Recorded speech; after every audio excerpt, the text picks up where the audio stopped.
Ah, Naruto. Ce manga de Masashi Kishimoto que j'ai vu encore et encore. Et vous savez, au fil de mes visionnages, qu'est-ce que j'ai remarqué?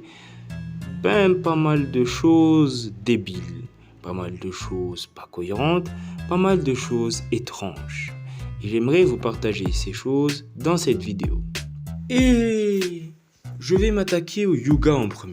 Vous savez, ceux qui se prétendent être les plus forts de Konoha.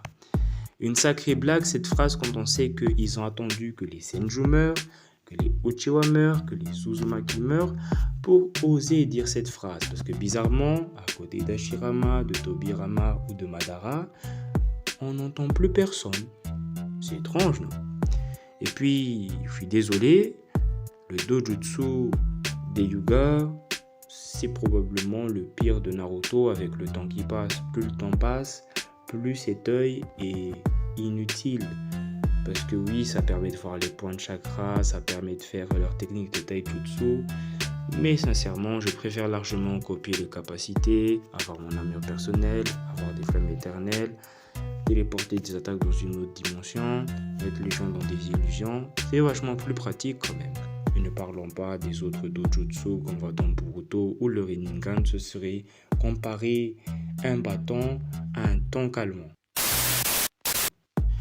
Là, on va s'attaquer à des éléments dans Naruto Ninja Storm, puisque je vais pas seulement parler de l'anime, étant donné qu'il y a des choses drôles à dire dessus aussi. Notamment l'éveil d'Orochimaru, c'est quoi l'animation? C'est à quoi qu'ils ont pensé les développeurs de ce jeu? Des serpents qui rentrent dans le pantalon d'Orochimaru. Et cette expression faciale, c'est impossible de pas penser à quelque chose de suspicieux quand tu vois ça. Cette fois-ci, on va parler de Boruto, plus précisément des couples dans Boruto, parce que déjà, on est d'accord que si tous les enfants du village ont le même âge, c'est-à-dire qu'à Konoha, il y a quand même eu une année où tous les personnages principaux se sont mis d'accord pour avoir des gosses. Déjà, il y a ça. Ensuite, il y a un univers où Choji a fini avec cette meuf dont je ne connais absolument pas le nom, mais qui est juste, vient d'un autre village, semble avoir d'autres préférences au premier abord. On n'a jamais détaillé l'histoire entre eux, contrairement à ce qu'on a fait avec Sai et Ino. Donc, ça fait poser pas mal de questions quand même. Tant qu'on est sur le sujet de Boruto, parlons de certains Glowdown. Parlons de un Glowdown en particulier, Gaara. Au-delà du côté que j'aime pas trop son nouveau design parce que ça enlève un peu du charme au personnage, mais ce n'est que mon avis personnel. Oh là là, ce n'est pas possible. Vous pouvez m'expliquer comment une petite bouteille d'évian a la même efficacité que la grosse gourde énorme pleine de sable? Parce que je pense que, ok, on est dans un monde de ninja, ok, il y a le chakra et tout ça, mais que c'est juste pas possible qu'il y ait le même volume de sable dans la petite bouteille d'évian que dans la giga grosse gourde. C'est juste inconcevable. Franchement, ça dépasse l'entendement.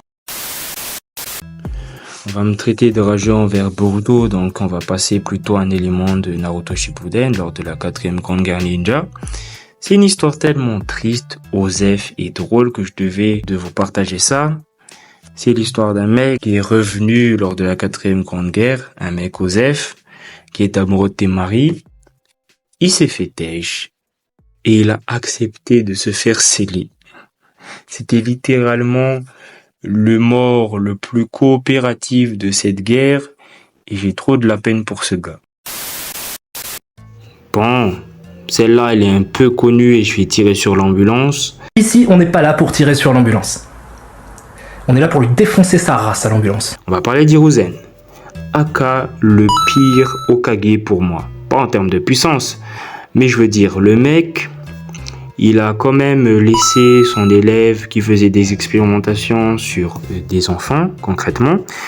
Il l'a laissé filer en se disant, pof, ça passe, il va changer. Non, arrête-le. Pourquoi Hiruzen a laissé filer Orochimaru? Je veux bien qu'il y ait de la compassion d'un maître envers son élève, mais là, on parlait quand même de plusieurs, au moins centaines d'enfants impliqués au moins dans les expériences d'Orochimaru. Et puis merde, il le sait qu'Orochimaru a une obsession avec la science et qu'il est très fort. C'était des raisons suffisantes pour l'arrêter. Pas quand c'était déjà trop tard et qu'il avait maîtrisé la réincarnation des âmes. Deuxièmement, on parle quand même d'un mec qui n'a rien fait quant à tout ce qu'a fait Danzo dans la série. Je veux dire la création de la racine, je veux dire aussi le plan d'extermination du clan Uchiwa. Si c'était un peu plus manié le cul et qu'il avait un peu plus surveillé son pote, peut-être qu'on aurait pu limiter les dégâts, certes. Le génocide aurait peut-être été inévitable dans tous les cas, mais je pense quand même qu'un peu plus d'action, un peu plus de vigilance de la part d'Hiruzen aurait évité un conflit pour commencer en fait. Parce que je rappelle quand même que le truc qui a mis le feu aux poudres, c'est l'isolement des Uchiwa. Ce qui était une idée de Danzo à la base. Mais vous trouvez pas ça con d'isoler un groupe de personnes très frustrées et très sensibles, alors que le principal moteur de leur pouvoir, c'est leurs émotions?